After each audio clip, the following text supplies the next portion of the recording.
Up next, on Line TV, we have Ashlyn Starks with weather, Dakota Johnson with a package on FBLA, and Parker Staggs with a package on real estate. And me, Maria Spear, here with your local and national sports updates. All that more, Line TV starts now.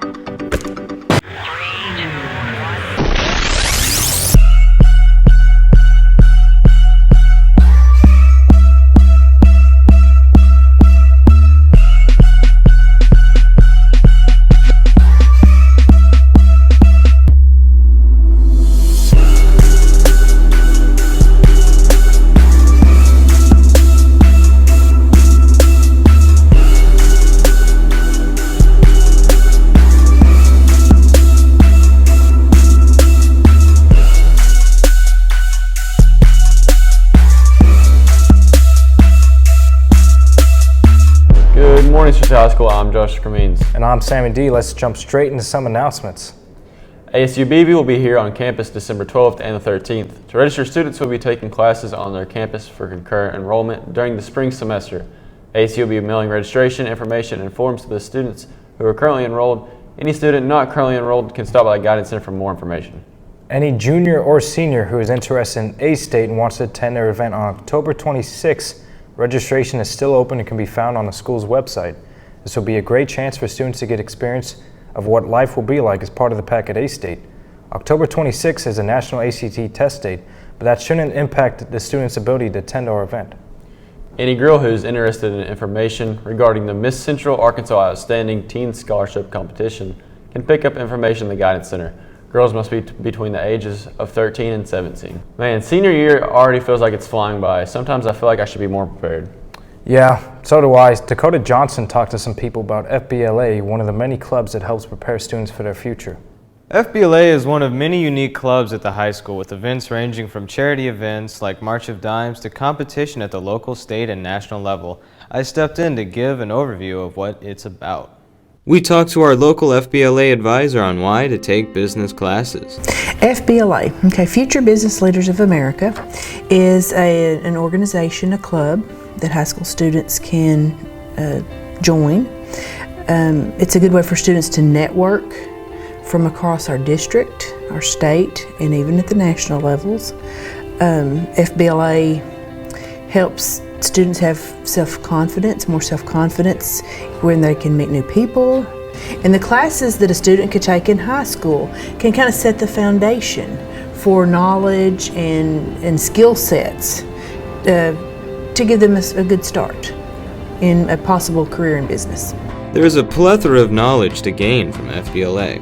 You can get so much knowledge of business, a lot of self-confidence again in meeting new people, learning how to network with people. We got some advice from a former FBLA president. I was a member for a little while, and then I was the chapter president. And I was in FBLA from my sophomore year up until my senior year. Events and competition are a major part of FBLA. I competed in multiple events. They have kind of these practice events for the beginning part of the year. So we go to Heber and we compete in kind of mock trials of what we'll be doing later on when we go to state and to the other competition. As far as business classes go, they're probably one of the most practical classes you could take in high school. Any of the accounting classes and similar, whatever personal finance classes you can find are always great classes to take. I was in a lot of clubs in high school, but FBLA was by far my favorite, and I got a lot more immersed into FBLA. From networking to scholarships, participating in FBLA results in a world of opportunities. Be sure to sign up for one of the many business classes next year so that you can join FBLA. Now, back to the news desk. Thanks, Taco, for that insight on finding a world of opportunities through FBLA. The University of Arkansas at Monticello Vice President Provost is being recommended as the new Chancellor of the university. UA Assistant President Donald Bobbitt will recommend to the Board of Trustees that Peggy Doss be named Chancellor when the board meets on Monday. Doss's appointment would become effective January 1st, the day after current Chancellor Carla Hughes' resignation is official. A tornado tore homes and businesses apart in a densely populated area of Dallas. Where only minor injuries were reported, but a person was killed by a falling tree in northwest Arkansas as a late-night series of storms caused chaos in several states. Radar confirmed the tornado struck near Dallas Love Field Airport around 9 p.m. Sunday night, and said National Weather Service meteorologist Jason Goodwin. There were no reports of fatalities or serious injuries in Texas on Monday, but fire rescue spokesman Jason Evans says 3 people were hospitalized for evaluations of injuries that were not life-threatening. Tens of thousands of people were without electricity. Former Housing Secretary Julian Castro says he needs to raise $800,000 in the next 10 days or he'll drop out of the presidential race. Castro made the announcement Monday in a fundraising email, saying his campaign is in dire need of resources. Castro says without the money, he won't be able to make the November debate, and his campaign will, quote, have to shut down. Let's send things over to Ashlyn Starks with a look at this week's forecast. Good afternoon, Searcy High School. Let's get right into some weather. Today, it'll be sunny with a high of 73, your rain at 0% chance, your winds at 12 miles per hour, and humidity at 51%. And your sun rose at 7:19 in the morning. Let's get on to tonight. Tonight, it'll be clear with a low of 45, rain at 10% chance, winds at 5 miles per hour, humidity at 78%, and your sun will set at 6:22 p.m. Let's get on to the almanac. Your average temperatures for the last 7 days. Your high was 82 and the low is 41. The monthly average of precipitation is 4.7 inches and the month to date is 2.7 inches. On to the 5cast. Thursday, it'll be partly cloudy with a high of 72 and a low of 49 with a 10% chance of rain. Friday, there will be morning showers with a high of 59, a low of 43, and a 30% chance of rain.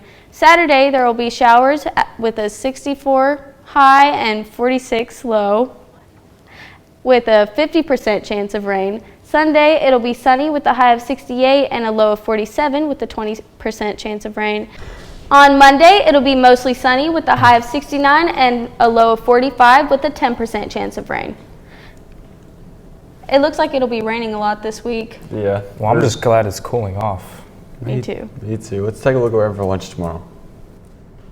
For lunch, we're having pig in a blanket, a grilled chicken breast, whole grain breadstick, seasoned baked French fries, ketchup, broccoli, ranch, glazed carrots, red delicious apple, peaches, and a variety of milk.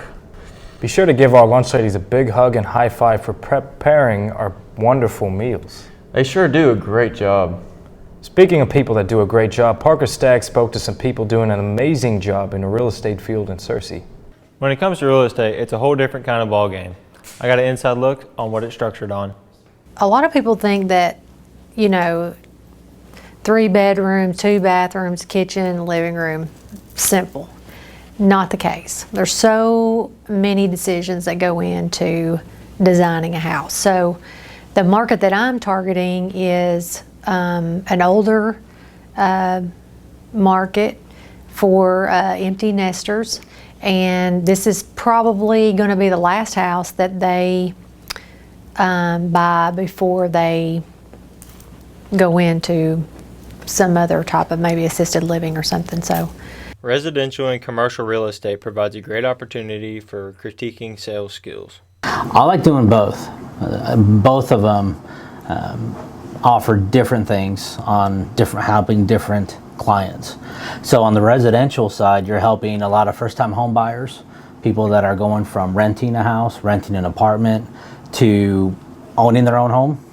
And then on the commercial side, a lot of times you work with small businesses, so you're helping somebody who loves to cook, loves to sew, loves to work on cars, and they're taking that hobby from a hobby to a professional business.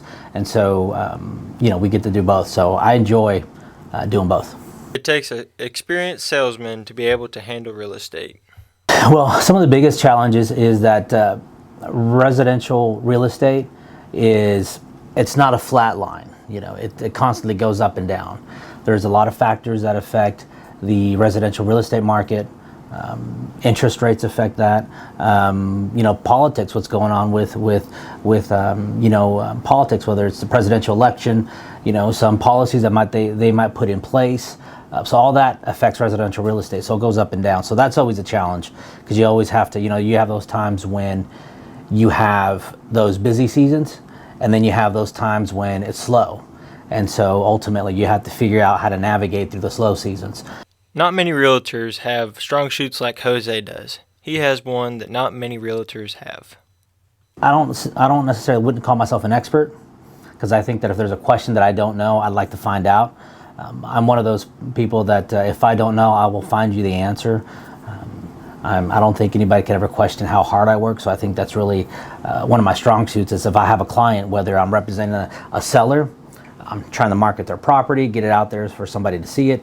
If I'm representing a buyer, I'm trying to find their property for them, find the perfect property that fits their needs. If I'm on the commercial side of it and I'm representing a landlord, how can I represent them to the best of my ability to where it really benefits the landlord in a fair and positive way. I can't say there's just one specific thing, but I like doing it all. So, As you can see, real estate is more than just providing homes. That's all I have for today. Back to the news desk. Thanks, Parker. I didn't realize just how much goes in a real estate business. Now let's send things over to Maria to find out what's happening in the world of sports.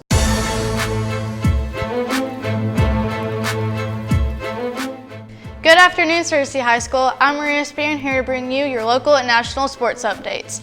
In your local news, your undefeated Lion football team traveled to Pine Bluff this past Friday, taking on the Zebras 42-6. We got with Matias Acevedo to get his input on the game. I feel personally that the Pine Bluff game went really well, down on the offensive line, defensive line. As a total unit, we performed very well.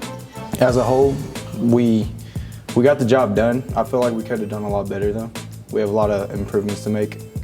This Friday, our Lion football team will be facing the Jonesboro Hurricanes at our own stadium. Let's wish them luck throughout this week. In national news, the World Series started up yesterday with the Washington Nationals going against the Houston Astros. We do not have the scores yet, but we will be sure to keep you up to date next show on what's going on in the World Series. Next week, currently the Razorbacks are ranked last in the SEC West, and they're facing Alabama, who is currently on top of the SEC West. That's all the sports I have for you today, Searcy. Back to the news desk. Thanks, Maria, for those updates. Well, that wraps up today's episode of Lion TV. If you missed any episodes, be sure to go to our YouTube channel and subscribe to Searcy High Lion TV. And remember to follow us on Twitter at Lion TV and Instagram at Searcy Lion TV and Facebook at Searcy High Lion TV. Signing off, I'm Josh Cremins. And I'm Sammy D. See you next week, Searcy.